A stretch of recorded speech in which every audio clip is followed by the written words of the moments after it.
그리스도 안에서 사랑하는 성도 여러분, 이동문 목사의 성경의 세계 시간입니다.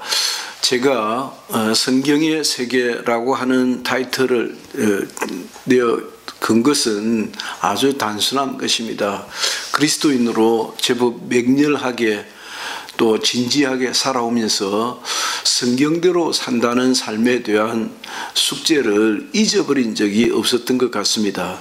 그래서 제가 제 삶을 마감하면서 또 정리하면서 마무리 지으면서 성경대로 사는 삶이 무엇인가를 보다 더 실질적으로 살펴보고자 하는 마음이 있었던 것입니다. 그 첫째로 영적 삶을 보다 더 근본적으로 파악하려고 애를 썼고, 다시 말하면 종교적이고 신학적, 합리적 이성으로 파악하기보다는 신앙생활의 본질이 무엇인가, 그건 영적인 것이구나 라고 해서 성경을 영적으로 보고 신앙을 또한 영적으로 보고 그런 훈련을 몇 달간 계속 했던 것입니다. 그리고 성경 전체를 또 영적으로 보다 더 심층적으로 해석해 보려고도 했습니다. 그리고는 우리가 좀 3차적으로 그리스도인의 삶은 어떤 것이어야 하는가, 무엇을 우리는 관심해야 하는가, 또 어떤 주제에 관련해서 어떤 입장을 가져야 하는가라고 하는 것을 살펴보았습니다. 계속해서 금주는 지난주에 이어서 성, 또 결혼, 가정에 대한 그리스도인의 입장, 그 가운데서도 현실적 해법에 대해서 한두 시간 살펴보려고 합니다. 보다 더 신학적이고 또 이론적인 것을 좀 떠나서 당장에 우리는 성에 대하여, 결혼에 대하여, 가정에 대하여 어떤 입장을 가지는 것이 타당한가라고 하는 질문이 되겠습니다. 첫째, 성을 바르게 이해하기 위해서는 작은 첫째, 신앙의 유무를 살펴봐야 한다라고 하는 것입니다. 성에 대한 그리스도인의 입장 역시나 마찬가지로 신앙이 있냐 없냐라고 하는 것으로 판이하게 나뉘어지기 때문입니다. 나누어진다고 봅니다. 그리스도인으로서 나는 성에 대하여 어떤 입장을 견지해야 되는가라고 하는 것을 답하기 위해서는 내가 참 그리스도인인가 라고 먼저 살펴봐야 할 것입니다. 왜냐하면 내가 참 그리스도인이라고 할 때 우리가 앞서 살펴봤듯이 그 양심은 무엇이며 그 참 그리스도인의 양심의 배후에 있는 자연법에 대한 이해는 무엇이며 이성에 대한 문제는 무엇이며, 이성은 참 그리스도인은 인간의 이성을 어떻게 이해하는가, 타락 이전과 타락 이후로 나누어 볼 때 그것이 입장의 차이가 있는가라고 하는 것입니다. 그래서 신앙이 있고 없고 그리스도인이고 아니고의 차이는 성에 대한 근본적인 태도의 변화를 야기시킨다라고 할 수 있겠습니다. 두 번째, 난 참 그리스도인인가 라고 하는 것을 묻게 되고, 참 그리스도인인가 라고 하는 것을 묻는다는 것은 거짓 그리스도인들도 있고 구라 그리스도인들도 있고 잘못된 그리스도인도 있다라고 하는 점입니다. 너무 근원적인 문제이기 때문에 이렇게 접근하면 밑도 끝도 없을 수도 있는데, 예를 들면 감리교와 장로교, 감리교 중에서도 예감이 다르고 기감이 다르고, 기독교 장로회 기장이 다르고 예장이 다르고, 예장 중에서도 예장이 제가 한 10수년 전만 해도 대한예수교 장로회 라고 하는 교단이 200몇십 개였습니다. 지금은 어떻게 되었는지 모르겠습니다. 200몇십 개가 동패 앞에서 줄어들었는지 아니면 꽃배기로 되어버렸는지 모르겠어요. 그만큼 장로교 혹은 예장이라고 하는 그 기구의 정체성이 흐려졌다, 분명해지지 않았다라고 하는 점입니다. 그래서 그리스도인도 예수 그리스도의 부활을 믿는 그리스도인이 있고 부활 같은 소리 하네 라고 생각하는 신학자도 목사님도 교회도 숱하기 때문입니다. 큰 두 번째는 고린도 후서 5장 17절에 그런즉 그리스도 안에 있으면 새로운 피조물이라 이전 것은 지나갔으니 보라 새 것이 되었도다 라고 했는데 거듭난 양심이 있다는 것을 이해를 해야 할 것입니다. 거듭난 양심이 양심은 양심인데 그 양심의 기원에 자연법에 대한 이해가 있고 그 자연법에 대한 이해의 그 근원에는 인간 이성에 대한 태도가 있다라고 했는데 거듭난 양심을 이야기하기 위해서는 거듭난 그리스도인이 거듭났다는 것은 무엇을 의미하는가 라고 하는 등등의 문제를 아주 심층적으로 이해하지 않으면 성에 대하여 이야기하는 것도 굉장히 불분명하다는 것입니다. 성이 뭐냐? 성이 뭐냐라고 할 때 내가 참 그리스도인이다. 혹은 전통적 그리스도인이다. 오르스독시한 교회에 출석하고 있다라고 하는 것과 그냥 대충의 교회라고 할 때 그러니까 저희 요양센터에 여호와의 증인 그 회관이라고 그러는데 회관에 30수년 동안 신앙생활을 했던 분이 있었어요. 아마도 그럴 겁니다. 그분이 신앙생활이라고 생각하지도 않는 것 같아요. 목사님을 보고 선생님이라고 하더라고요. 그리고 교회라고 하지 않고 회관이라고 하더라고요. 저만 해도 여호와의 증인도 예수 믿는 사람이라고 봐야 되는가라고 깊게 생각을 안 해봤으니까 좀 더 긍정적으로 내다 갖다 버릴 수는 없는 것 아닌가라고 하는 생각이 다소 있었던 것 같은데 이 할머니는 그렇지 않더라고요. 아주 방구석에 강구 기어 나오는 것처럼 교인을 그렇게 생각하는 것 같더라고요. 야, 참 다르구나. 참 잘못 배웠구나 라고 걱정스럽게 생각했던 적이 있었습니다. 그래서 성에 대한 바른 이해를 위해서는 내가 거듭난 그리스도인인가, 나는 거듭난 하나님의 사람인가, 나의 이성은, 나의 자연법에 대한 입장은, 나의 양심은 어떤 양심일까 라고 하는 것에 대해서 기본적인 이해가 분명해야 된다라고 하는 말씀을 드릴 수 있겠습니다. 큰 두 번째는 성경에 대한 태도가 나올 것이다 라고 하는 점입니다. 디모데후서 3장 16절에 모든 성경은 하나님의 감동으로 된 것으로 교훈과 책망과 바르게 함과 의로 교육하기에 유익하니 이는 하나님의 사람으로 온전케 하려 함이라 라고 그랬습니다. 다시 말하면 성경에 대한 입장이 그리스도인마다 그리스도인이라고 하는 사람들마다 성경에 대한 입장이 워낙 그 편차가 크기 때문에 성경에 대한 입장에 대한 나는 성경에 대하여 어떤 태도를 취하는가라고 하는 것에 대답을 해야 된다는 것이죠. 보다 더 전통적 트레디셔널하고 전통적이고 정통적인 신앙을 가지고 있는 그리스도인이라고 한다면은 성경은 기록된 하나님의 말씀이고 이는 계시의 말씀이라고 그렇게 인정합니다. 따라서 성에 대한 성경적 진술들의 성경적 멘트들을 굉장히 소중하게 생각하고 그것을 판단의 증거로 그렇게 확립을 시켜 놓을 것입니다. 반면에 성경은 사람이 한 말이다. 사람이 고안한 것이다 라고 생각하면 그것은 얼마든지 시대에 따라 변천을 거듭할 수 있을 것입니다. 때마다 다르다는 것이죠. 성경에 대한 태도가 무엇이냐라고 묻지 않을 수 없다라고 하는 것이고, 곁들여서 거기에서 나오는 것이죠. 그래서 신앙의 유무, 성경에 대한 태도는 거듭난 새로운 피조물인가라고 하는 보다 더 심층적인 문제를 직면하게 됩니다.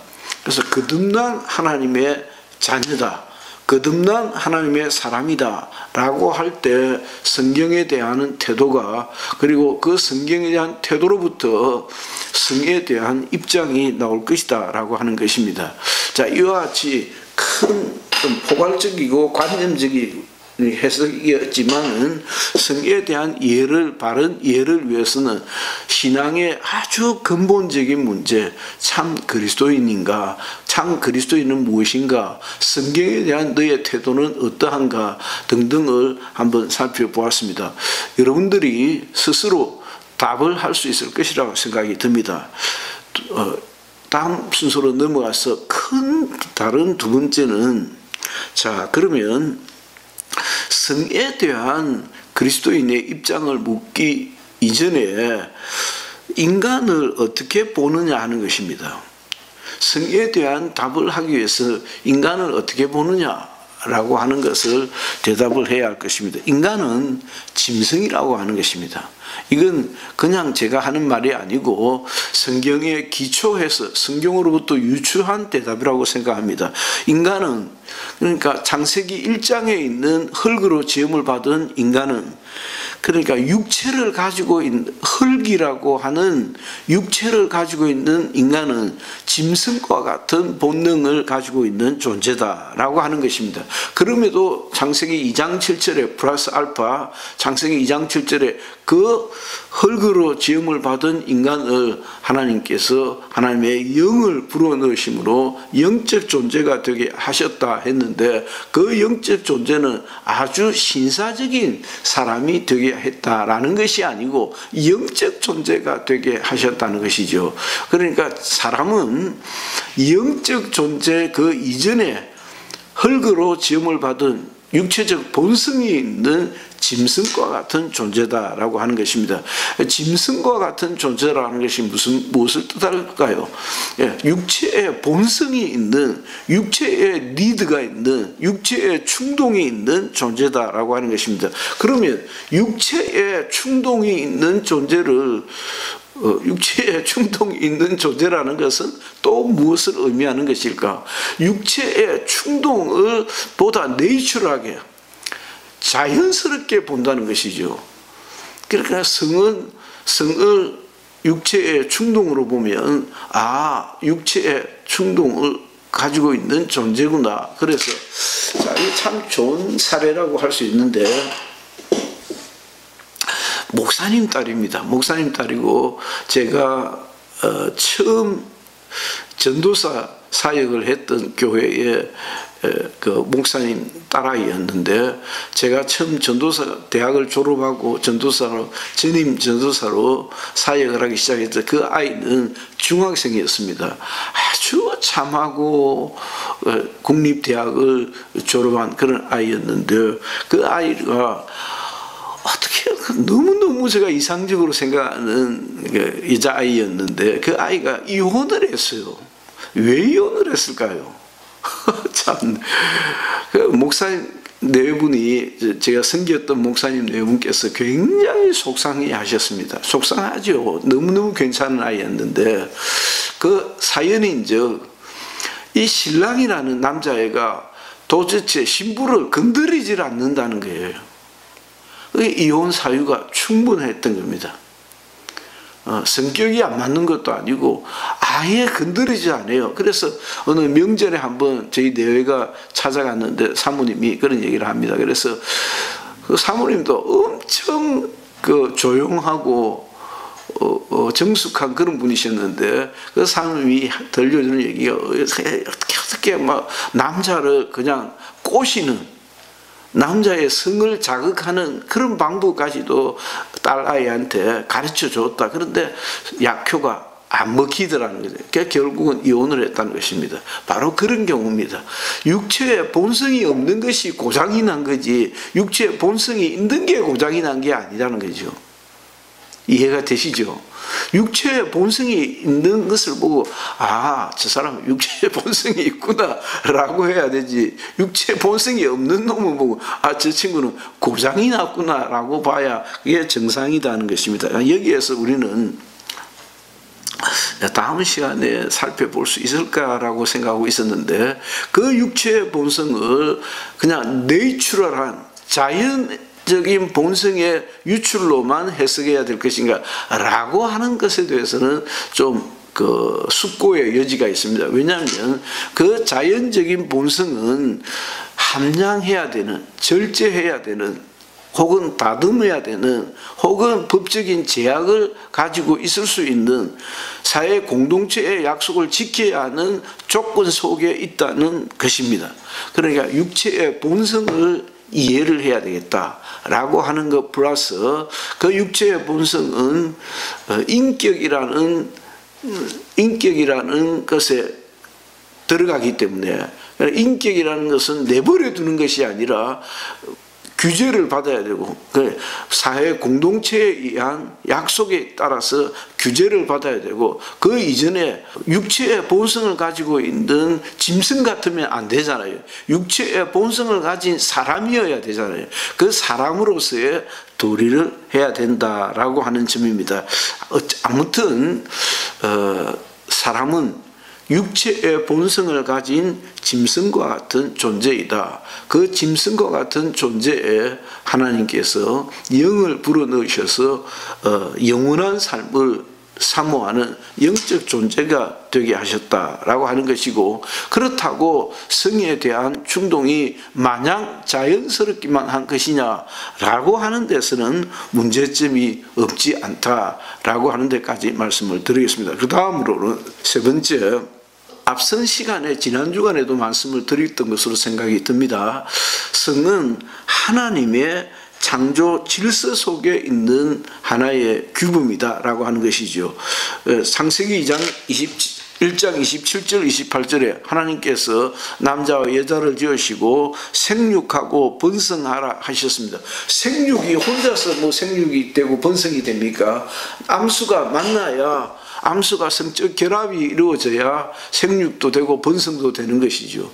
생육하고 번성하라를 그걸 아주 요설스럽게 그렇게 표현해야 그게 맞는 말입니까? 그러나 성경에 있는 표현 그대로 너희들이 남자와 여자를 지으시고 너희들이 생육하고 번성해라 라는 말 속에는 성적 결합이 들어가 있고, 성적 결합이 들어가 있고, 생산이 들어가 있고, 그렇지 않습니까? 그러니까 생육하고 번성하라고 하는 말씀 속에는 성적 결합이 들어가 있고, 그 성적 결합은 아주 자연스러운 하나님의 창조 질서 속의 한 부분이다라고 하는 것입니다.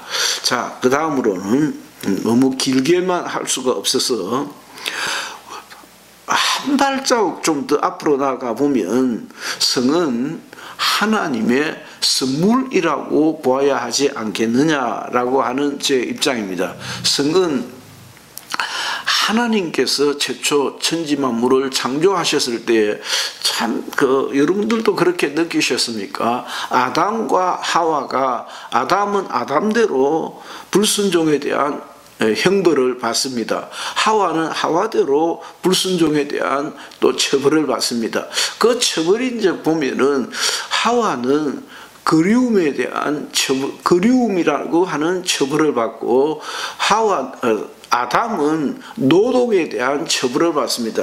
땀 흘려야 먹고 살 수 있고 사모하는 마음을 가지는 남자와 여자에게 형벌을 허락하십니다. 형벌을 허락하시는데 그 형벌인즉 역설의 역설입니다. 그 형벌인즉 남자에게 땀 흘리는 노동에 기회가 없으면 이건 죽을 지경이지 않습니까? 그러니까 아담에게 형벌로 주신 땀 흘리는 노동의 형벌을 주셨는데, 그 노동의 형벌인즉 땀 흘리는 고결한 가치를 창출해내고 거기에서 내가 남자로서의 어떤 보람과 의미와 역할을 다했다는 그런 만족도도 있는 거죠. 여자도 마찬가지예요. 여자도 성녀 아기를 낳지 못하면 그 죽을 지경 아닙니까? 정말 그보다 더한 고통이 없다 할 정도로 고생을 많이 하는 것을 제가 참 여러 번 보았습니다. 목회를 하면서도 목사님 저희들은요 아무것도 아쉬움이 없거든요. 우리에게 아기만 하나만 있으면 좋겠습니다. 여러 번 들었습니다. 그러니까 생산하는 그 아픔을 허락하셨는데 그 아픔인즉 다른 반사적으로 굉장한 기쁨이요 가족의 행복을 가져오는 것이다 라고 하는 것입니다. 따라서 성이라는 남녀의 결합도 하나님의 선물이다. 그 선물을 쾌락과 기쁨과 즐거움을 동반하는 것인데 그게 왜 나쁜 것이냐 이거죠. 그러니까 우리가 남녀가 성적 결합을 합니다. 그 성적 결합을 얼마나 자연스러운 것입니까? 얼마나 자연스러우면 그 성적 결합을 통해서 아기를 놓을 때 얼마나 그 가족이 기뻐하고 아기를 못 가질 때 그 얼마나 가족이 어두움 속에 빠져들어갑니까? 마찬가지인 것입니다. 그게 왜 나쁜 것입니까? 그런데 그 성적 결합을 가지는 순간을 만 사람에게 노출시키지 않잖아요. 노출시키면 안 되잖아요. 법적으로 걸리잖아요.